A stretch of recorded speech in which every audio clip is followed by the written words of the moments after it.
This is Ducati's Multistrada 1260 S model, and we're going to talk about why this is the most premium and best sport tourer to tour in this country, or like we'll see from our buddies at McLeod Escapes, all over the world, coming at you right now.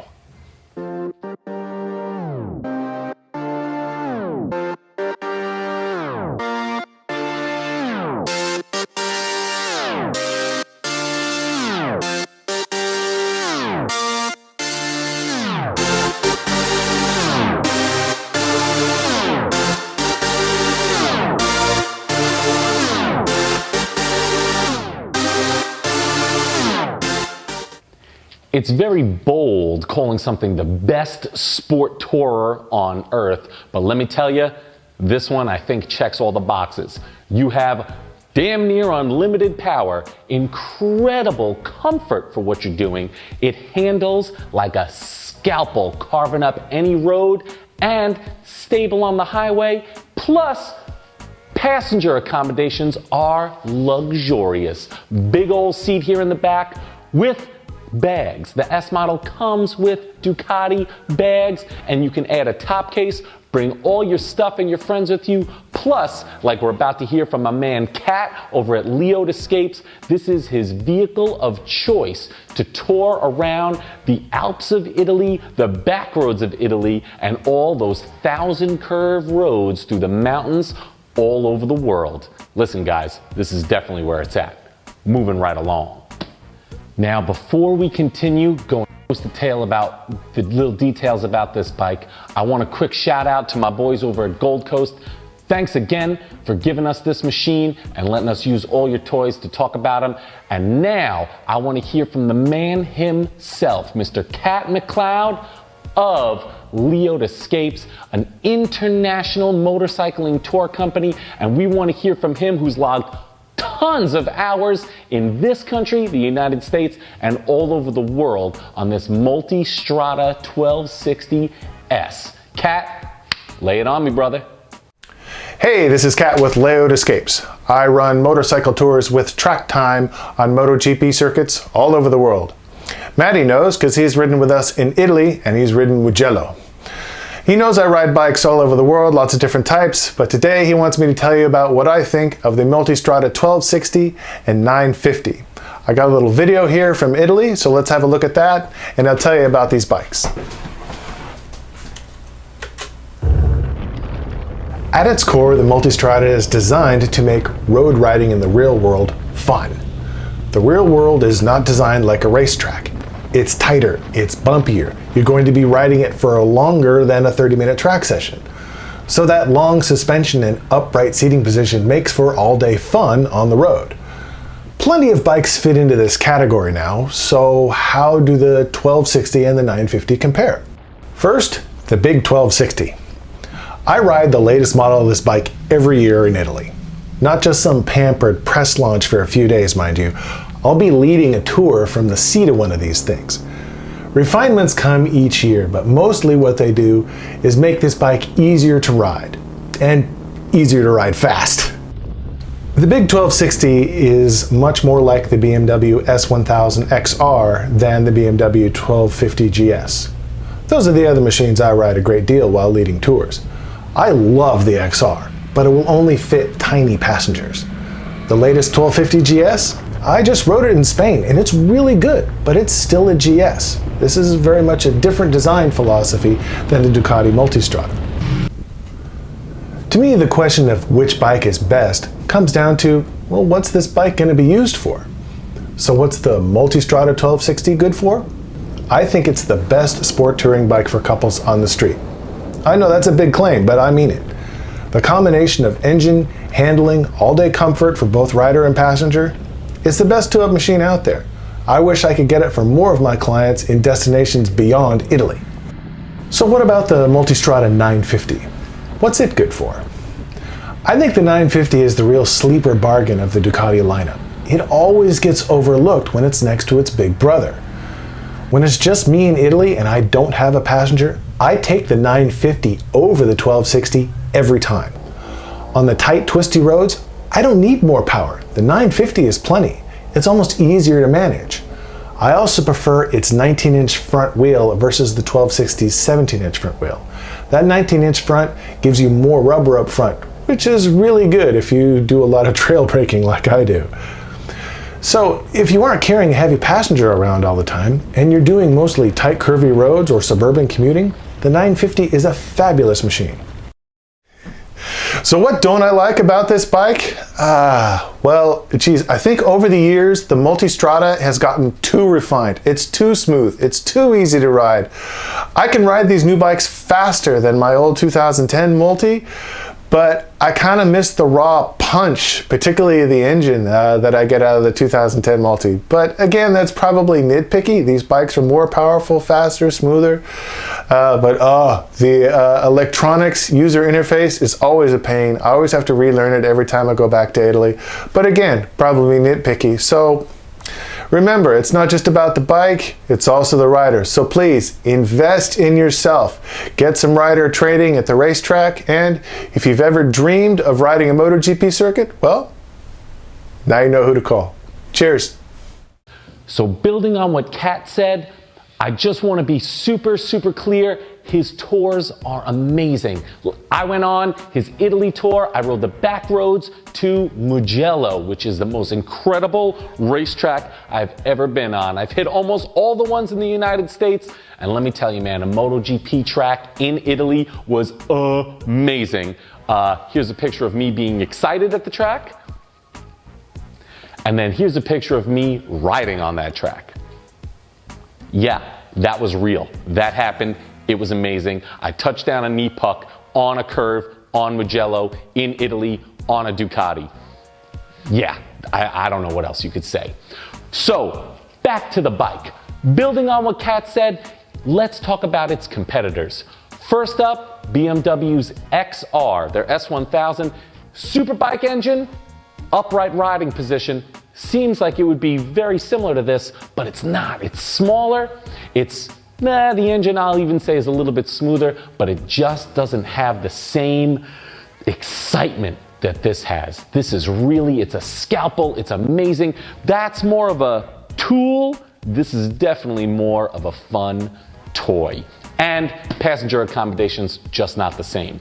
After that, the GS. Well, BMW did great on that. It's got the passenger accommodations. You can put the same amount of luggage on it, but you're down on power and you're down on the way the power is delivered. This thing is instantaneous. It's like hitting the hyperdrive on the Millennium Falcon, just brings the road to you and lets the front end of this bike gives you that confidence all the time. It's not that weird wishbone thing that they got going on the front, that telescopic front fork on the GS. This thing, Superbike all the way. After that, and in its own stable, Cat brought up the Multistrada 950. Now that is an amazing machine also. The only difference, obviously you're down on the power. It's a little bit smaller of a machine. It definitely gets overshadowed by its big brother, but that's why you've got to bring up, it's always down to the rider. If you like the little bit lighter, little bit easier to manage engine, hey, then that's definitely the bike for you. Definitely does better on gas. This thing is awful on gas. But the power, to me, is worth it. I'm not worried about filling up a tank. I'm worried about enjoying that throttle twist. We could go to Japan and talk about the Versys, the V-Strom, and the Africa Twin, but long story short, they just don't compare. They don't have the suspension, they don't have the brakes. The Africa Twin is a little bit more capable off-road, but let's be honest, if you're buying a Ducati, especially this particular one at $24,500, you can probably afford a second bike to go off-road with. Don't take your Ducati off-road, it's just too pretty. Moving right along. My personal favorite, the riding impressions of this machine. And just to start us off, it's lovely. Does everything you think it should do, plus more. First, it's an S model. So why is that different from a Pikes Peak or the base?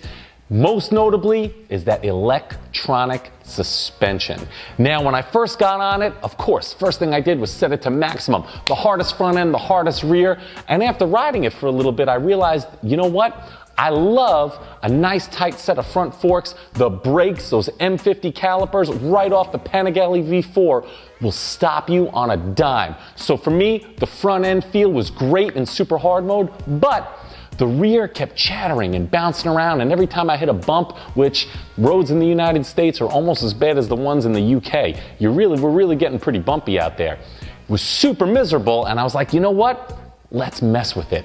And just with a couple of pushes of the button, I was able to change the back from hard to medium, softened it up, made the ride so much more plush, and had the butt squat real hard when I ripped on the throttle. Just made everything better. I loved it. I loved how adjustable and easy it was to use right in the computer. You can adjust it for if you have passengers, luggage, the works. Couple of flicks of the button and you're good to go. Ducati, very well done. I love it. After that, the windshield. Super easy to use. BMW, you better write this down. Centrally mounted, slide it up, slide it down, one hand, left hand, right hand, while you're riding, while you're stopped, at any point, cakewalk. Definitely gotta love that. Afterwards, the heated grips. 3 different levels, that was 3, yeah. 3 different levels, each one of them perfect. No gloves, put it on level 1. Toast your hands right up. Level 3, warm you right through your gloves, but not to the point where you can't hold on to the bars. Again, BMW, easy on your top setting. And that middle setting, after you're all toasted up, just keeps them nice and warm. You got those little deflectors on the front of the handlebars, keeping the wind off your hands. It's just very well thought out for those 45 to 60 degree days when you're gonna use your heated grips. After that, the confidence that this inspires within you is really unparalleled. You have these perfect 17-inch wheels in the front, covered with your Pirelli Scorpion, the trail tires on there. They're 80/20 road biased, so they're definitely more I'm trying here. They're definitely meant for the road. You can take this off-road, but again, if you're buying this duck, get yourself a dirt bike to go off-road for. Don't do it on my beautiful Ducati. My favorite piece on the S model is the center stand. Super easy. Where it's positioned is balanced just right to pop the bike up and hop the bike down. Gives you stability if you are going to park it on some gravel or some grass, or even if you just want to pop it up on your garage to level it out and save space. That center stand, as far as I'm concerned, the extra 15 pounds of weight, this is gold. The sound. Now, this is the stock exhaust. It's just enough. It gives you that little bit of rumble, and it's quiet if you want to talk to a passenger or if you don't want to set off car alarms or aggravate your neighbors. I'm going to be honest, me personally, I would change it just because I like a little bit more grumble, but for its purposes, stock form, I think it's great. After that,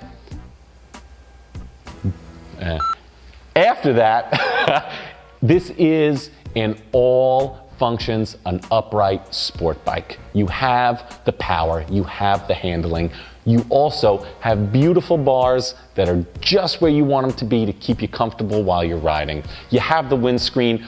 I was riding around with one of my buddies. He was getting blown off the back of his Super Naked while I easily tucked behind my windscreen and had the air blowing over me ever so delicately. It's really great. Altogether as a package, this is very well thought out. Now, it's not perfect, so let's go over some cons. But alas, as wonderful as this machine is, it absolutely isn't perfect. Most notably, short story, I'm riding it, I'm having a great time. I get to a gas station because eventually you run out of gas, especially sport touring, you're real heavy on the throttle. So I get to the gas station, I turn the bike off, I'm all geared up because it's 60 degrees, even lower, maybe a little 55. And the keyless ignition is wonderful. Turns on every time as long as the key is there, but you need the key to get in to the gas tank. A little bit frustrating. You gotta reach around, you gotta find your key, fumbling around in all your stuff, trying to figure it out. Finally, you get your key out, Pop it open, goes right in the tank, opens it up, no problem. But it would be so much easier, Ducati, if the key was in an ignition right in front of you that you can pop out and put into the gas can. I mean, I love a keyless ignition, but if we're gonna go keyless, let's go keyless through the whole bike. Don't just do one thing keyless, make me look for my key when I need gas. Super frustrating. Real quick, I just wanna point out the windscreen. One hand, easy up, easy down. It's really great, more specifically my left hand. Easy up, easy down, while moving, no issues. Gotta love it. After that, this is $24,000. It's a lot of money for a motorcycle. It's great, and I think it's worth every single penny. But some people brought up the argument that you can get 3 MT-09s and put the windshield on it, change the suspension for the same amount of money. All depends on what you're trying to do and the look you're trying to have. For me, just the fact that it says Ducati on it makes it worth a little bit more, and what it does and how it makes you feel is definitely what's up. Except the best view of this bike is the one I have, looking down at the dash. I still think it's goofy, Ducati. Now, there is rumors of a new V4 model coming out. So 2020 might be the last version of a Multistrada with a V-twin in it. Ducati, we want it, but I need you to follow the XR's example for the front end. What BMW did was they made a real sharp looking nose and LEDs and super cool styling modeled after their superbike. I would love a Panigale V4 nose on this bike rather than this goofy beak with nostrils. I know it's a personal thing, it's just not my style. I would love a little bit more racy look in the front, something cooler. Ducati, you're artists, I know you can do it. After that, my only last problem with this thing is 6th gear. It's way out there. So if you're riding around this bike and you're under 60 miles an hour, 55 speed limit, most of the places in the United States, 6th gear, the engine chug-a-lugs. It gets real lazy. You gotta put it in 5th, even 4th, to make sure this engine is in its happy place between 4,000 and 5,000 RPMs. Under that, the engine's really not happy and you get this weird back and forthy kind of thing that the bike does. So 6 gears on another planet, you gotta be going 75 or better to appreciate it, which I'm all too happy to do, especially on the highway in a straight line, but you're gonna be fracturing the speed limit 10 to 20 miles over in 6th gear, getting your best gas mileage. That might be a little bit tricky. Other than that, I highly recommend you pick one up, and I highly recommend you go on Cat McLeod's Leod Escapes. Try one of these out. Stop by Gold Coast Motorsports. You could pick up this very one. Folks, Matty Motorcycle here. Happy to talk about it. Happy to talk about those trips to Italy. Make sure you subscribe. Helps me out a lot. Like this video, share with your friends, and definitely go out and ride a Ducati Multistrada 1260S. We'll see you next time.